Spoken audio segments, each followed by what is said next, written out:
네, 더불어민주당 비례대표 강유정입니다. 송전 인권위원장께 질의하겠습니다. 질의 시간이 짧은 이유로 중간 혹시 답변 짧게 해주시고 나중에 한꺼번에 답변해 주시면 고맙겠습니다.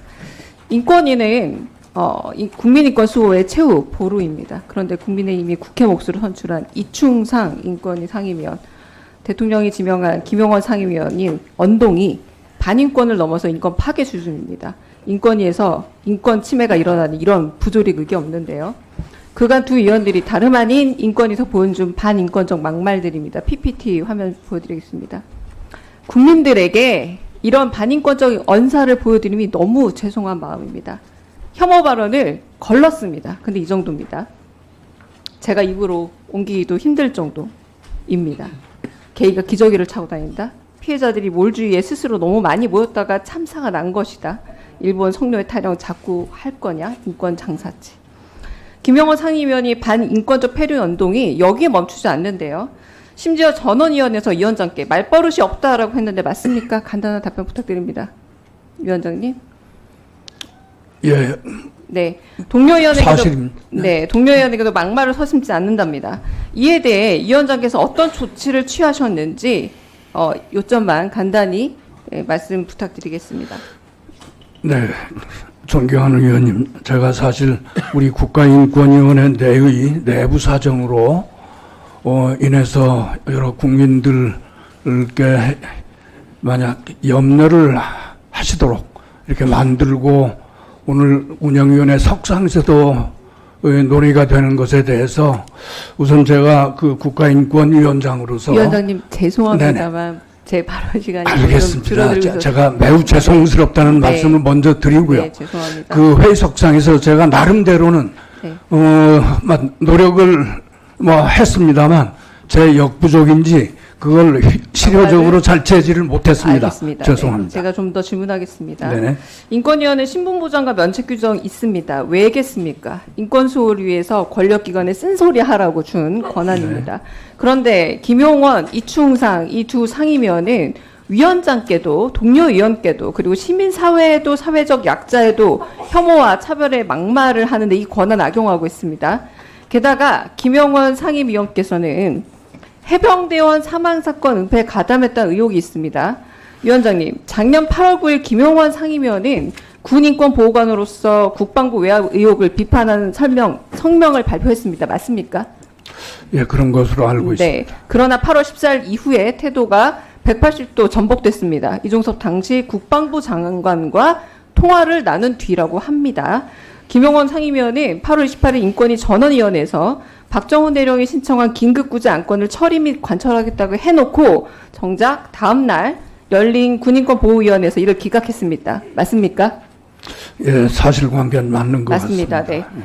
원민경 군인권보호위원회 위원이 재소집하고 기각 결정 재검토하자고 했지만 불어댔습니다. 그리고 군의 조작과 하명수사 등 박정훈 대령이 처한 인권 위협 상황을 오히려 인권위 상임위원 김용원이 방조한 거 아닙니까? 무엇보다 김용원 의원은 인권위법을 마음대로 써먹고 있습니다. 인권위 기능을 마비시키고 있습니다. 인권위법 13조 2항에는 소위원회 회의는 구성위원 3명 이상의 출석과 3명 이상이 찬성하도록 의결하도록 되어 있습니다. 그런데 잘 안 될 경우는 만장일치가 안 될 때는 전원위원회 상정해야 합니다. 김용원 의원은 지난해 8월부터 희한한 3명 위원 중 1명만 반대해도 해당 진정이 자동 기각된다라는 전례 없는 기이한 법 해석을 내놓으면서 박정훈 대령에 대한 제3자 진정인권도 자동 기각시켰고요. 인권위의 진정 기각이 결국 사건 관계인들한테 면책 요소가 되도록 유도한 바 있다고 보여집니다. 위원장님, 인권위원 선정이 제대로 된 검증 절차가 있는 건지 좀 의심스러울 정도인데요. 선정만 되면 이렇게 반인권적 인권 침해 발언을 하더라도 편법으로 회의 진행을 방해하더라도 제재할 방법 없습니까? 이를 통해서 김용원 상임위원이 편법 기각을 막을 수 있는 방법도 있을 듯합니다. 가령 위원장께는 소위 구성권이 있습니다. 또한 필요하다면 정치적 중립과 외압으로부터 자유로워하는 공수처장이나 국가수사본부장의 사례를 준용해서 인권위 상임위원도 탄핵이 가능해야 된다고 저는 생각합니다. 이에 대한 위원장의 의견을 마지막으로 여쭈면서 질의 마무리하겠습니다. 예, 정말 이런 질문을 하고 또 답변을 해야 되는 상황에 대해서 정말 유감스럽다는 말씀을 드리고요. 지금 말씀하시는 상임위원은 정무직, 그러니까 차관급 정무직 공무원으로 되어 있고요. 그 경우에는 제가 알기로 국가공무원법 그리고 공무원 징계령 이런 데에 의해서 징계 대상에서 제외가 되어 있습니다. 그리고 저는 좋은 의도로 만들어진 규정이라고 생각합니다만 국가인권위원회법에 보면 그 인권위원의 신분 보장이 상당히 강력하게 되어 있습니다.